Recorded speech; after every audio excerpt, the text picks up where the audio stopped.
Hello বন্ধুরা, আপনারা সবাই ভালো তো?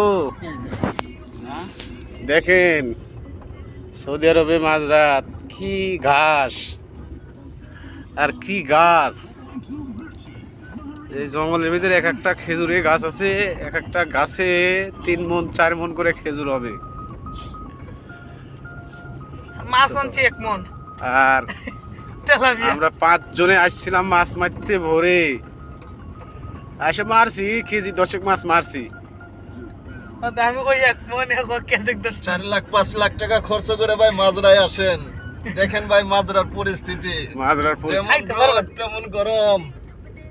অফিসে বেতন দেয় না ঠিক মতন খাওয়ান ভাই, মরুভূমি শুধু আর মরুভূমি। আল্লাহ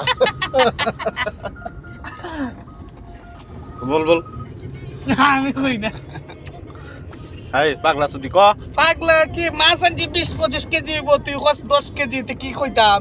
হ্যাঁ লিটন ভাই, 25 কেজি তারপরে কাঁচা মরিচ আনছি মোটা কাঁচা মরিচ, হ্যাঁ পেঁপে, কালা বেগুন, লম্বা বেগুন। দাদা কিছু কবেন নি? না আরে না কইতে বলা কোন না কেন, আমরা সবে আনন্দ করতেছি। হ্যাঁ আনন্দ করতেছি। এই যে আমাদের বাংলাদেশি এক চাচার গাড়ি দিছি, চাচ্ছ দাদু ভাই, চাচার গাড়ি দিছি। চাচাও খুব শক্ত মাছ মারা, বাপ রে বাপ। মাছ মারা দেখে তো টাসকি লেগে গেছি। মাছ দেখা এমনি দেয়া যাইব, জালও দেয়া যাইব। আচ্ছা ভালো থাকবেন সবাই।